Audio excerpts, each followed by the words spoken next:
Hello team, welcome back to VProject UK.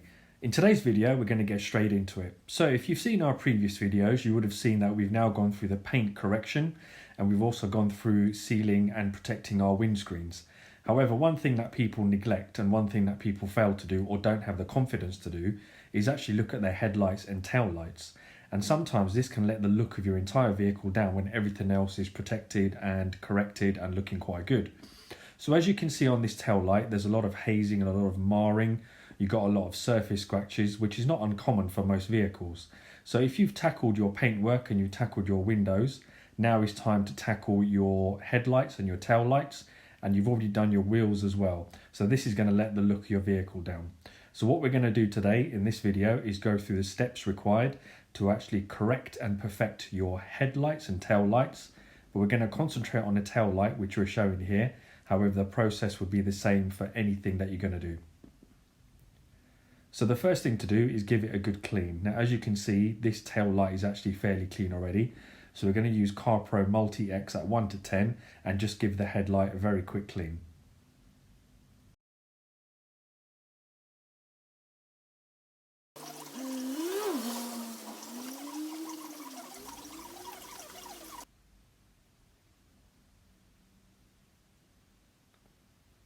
So once you've got the headlight super clean, what you want to do is mask off the area. And you want to be really careful here because what we're going to be doing is sanding the actual tail light, and sandpaper can be quite aggressive. So you really want to make sure you get all the curves taped off really well to make sure you don't actually damage any of the paintwork in the sanding process. The last thing you want to do is cause more work when you're actually trying to make things better. So taking your time here and making sure it's done really well will pay dividends in the future. So just make sure you take your time and mask it off really well. Another detailer's top tip for you, when you're actually using sandpaper, it's actually worth double masking all the areas off, because sometimes the sandpaper can actually burn through just one layer of masking tape. So it's actually worth double taping as we're doing here.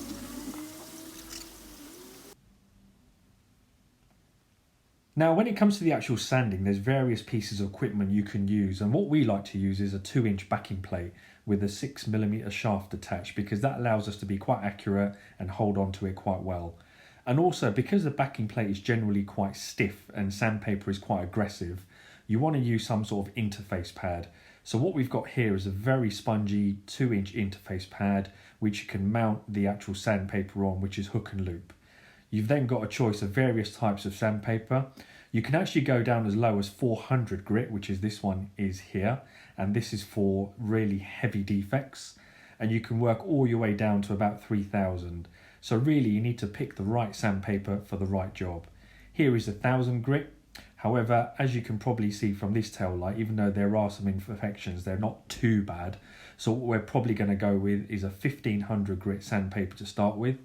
And then what we'll do is go down to a 3000 grit before we compound and polish it out. So now we're just going to mount the interface pad as so. And just as a demonstration, here is the 400 grit being attached to the actual backing plate.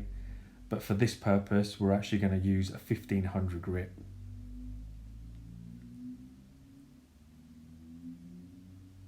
Remember, in detailing, the name of the game is to be as least aggressive as possible to get the results you want. So sometimes going too aggressive is too much. For this purpose, 1500 grit will be perfect, and here it is. So what you want to do now is, this is damp sanding, so just lightly lubricate the area and lubricate the sanding disc, and then just sand in a very even motion, applying even pressure. And make sure you get into all the corners and all the edges.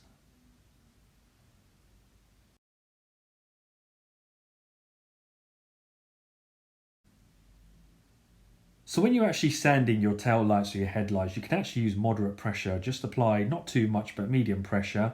And also just make sure you go over the area thoroughly, as I've just mentioned. Make sure you get into all the edges and all the creases to make sure you get an even coverage with the sandpaper. What you'll find is that at some point you'll feel that the sandpaper is just sliding over the surface rather than feeling abrasive, which means that the sandpaper is now fully loaded with all the plastic from the actual tail light, or sometimes there's a coating on your tail light, and it needs to be flushed away before you carry on.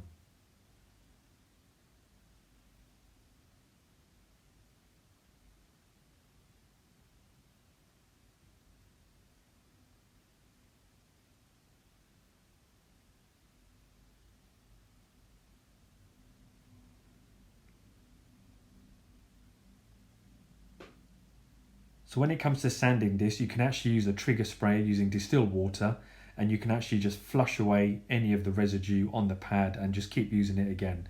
And there's now enough lubrication for the next round of sanding.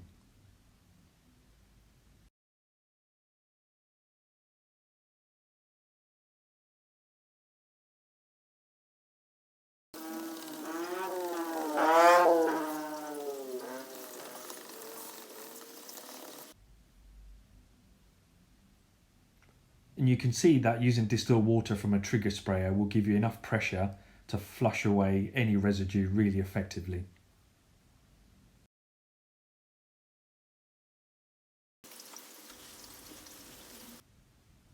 So at the beginning you can see I pointed out a deep gouge in this tail line. You can see after the second round of sanding with 1500 grit that's now gone. But just to make sure, I'm going to hit it for the third time just to make sure that that scratch or that gouge is removed as best as possible. But you can see using 1500 grit sandpaper how effective that was, and after just 2 rounds even a deep gouge was removed.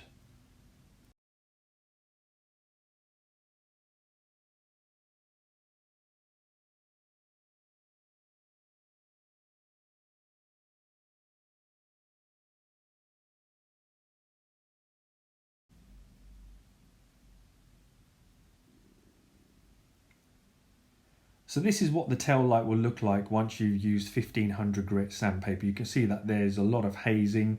You can't see the light clearly, the reflections are really poor. However, the deep scratch is now being removed, and this is exactly how it should look.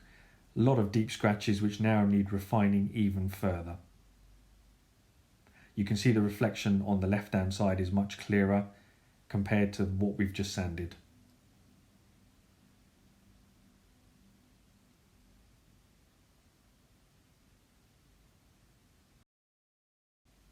So when it comes to sanding using any type of sandpaper, you want to go higher in grit numbers to actually refine the sanding marks you've created. So now what we're going to do is use 3000. A good rule of thumb is always to double the original sandpaper you've used.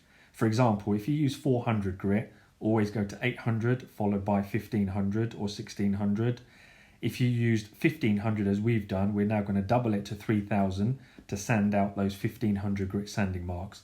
And this will refine the sanding marks further and further to a point where we can just compound them or polish them out. Again, when you do this, make sure you use even pressure. Make sure you get into all the corners and all the areas of the tail light to make sure you even out the 1500 grit sanding marks, because you want to be as uniform as possible. Again, medium pressure, covering the area as best as possible.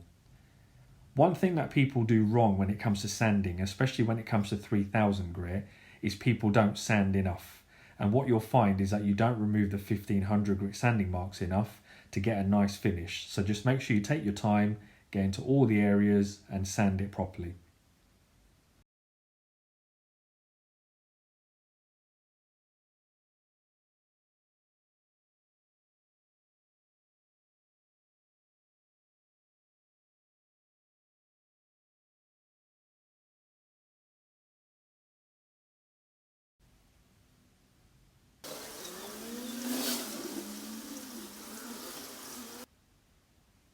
So after using the 3000 grit sandpaper for the first time, this is now what it should look like. You can see there's a lot more hazing.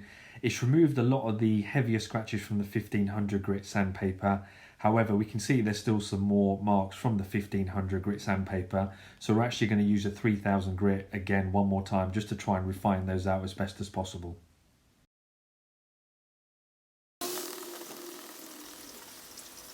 You can see now as I'm sanding with the 3000 grit sandpaper that the clarity is actually returning quite nicely. You can actually see it developing as I sand.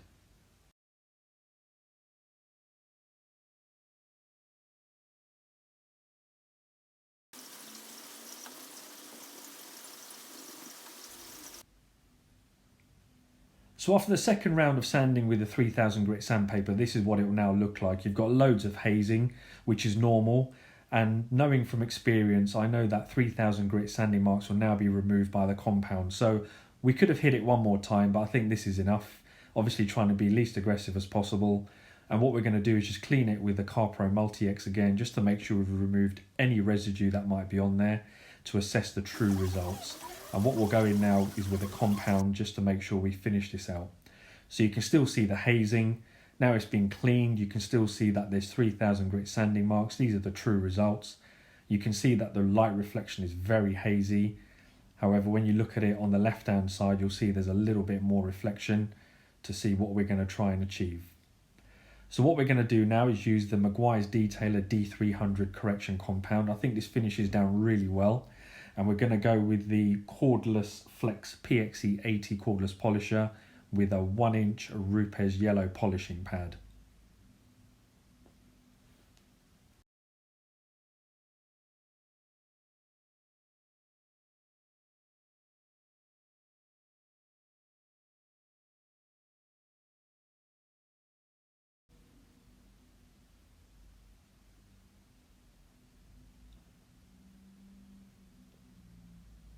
Now in this footage you'll see literally as I start polishing the clarity is almost developing right in front of your eyes, and this is just how good that D300 compound is.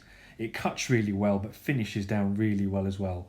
So you'll see as I'm polishing that clarity is returning and it's taking out those sanding marks really well and really quickly and effectively.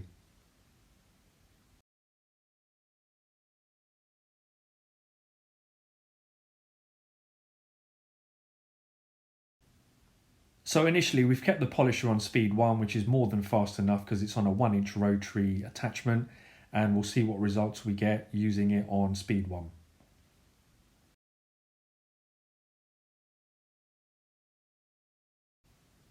And as usual, what we're going to do is 3 overlapping passes with 50% overlap, applying moderate amount of pressure, not too much, but just a moderate amount of pressure just to try and get as much cut as possible. Another thing to bear in mind when you're using this polisher with a 1-inch pad is that the temperature can increase quite quickly. So make sure you keep moving the pad around the actual tail light. You don't want the temperature to increase too much, especially on rotary mode. So just a smooth action, up and down, left and right, 3 passes, keeping it moving smoothly throughout the process.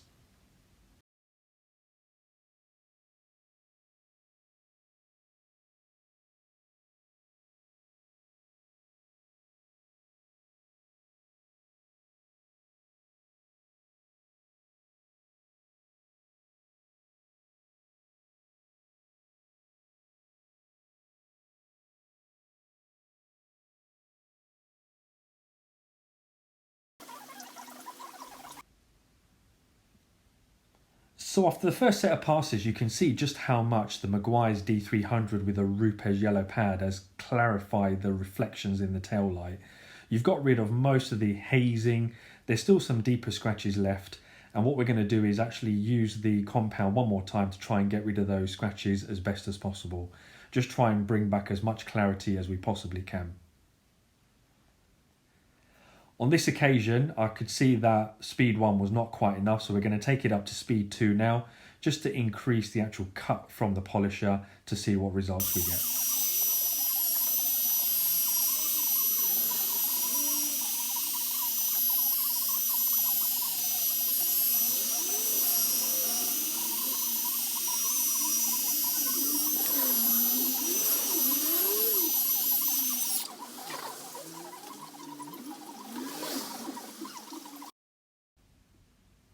So after the second set of passes, you can see that the clarity is much improved. You can see the light reflection in the tail light much better now.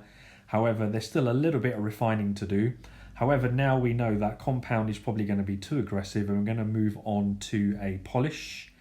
And you can see the reflections on the left hand side are now not as good as the reflections in the tail light we've just done, whereas at the start of the video is the other way around. So what we're going to do now is just to refine it even further is use a polish, not a compound, just to get those final imperfections out of the tail light as best as we can. And what we're going to use for this purpose is the Menzerna 3800 Super Finish Plus.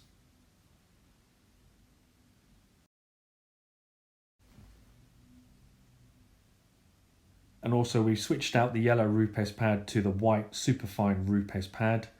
And as mentioned before, this is now the Menzerna 3800 Super Finish Plus polish.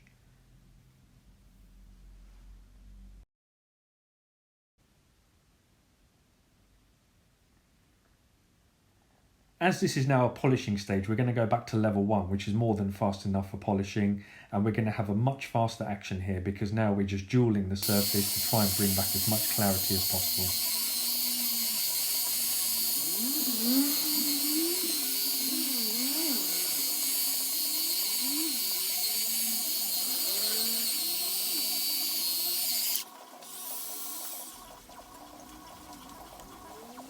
So once we've removed the residue from the polish, you'll see just how much more clarity we've got in the tail light. It's pretty much perfected as much as we can do. Some of the scratches you can see are actually inside the tail lights. There's not much we can do about that, but you can see how much more clarity there is compared to the left-hand side. We've actually removed that deep scratch which we had on the left-hand side originally, and it's looking much better. So now we want to remove the masking tape and just make sure we clean off the area and surrounding area as best as possible.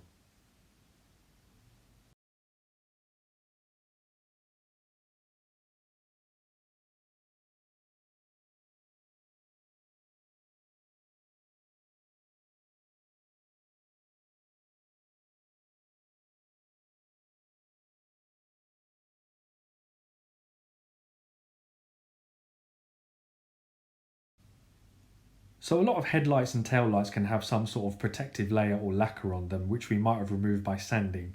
So it's important you actually add some sort of protection. So just temporarily, we're going to add some CarPro Reload just to offer some protection to the tail light.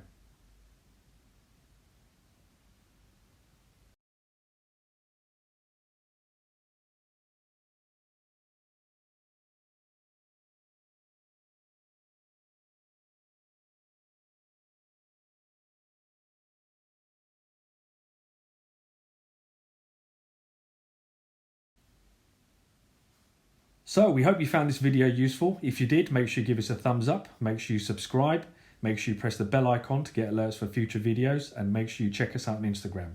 Thanks for watching. We'll see you on the next one.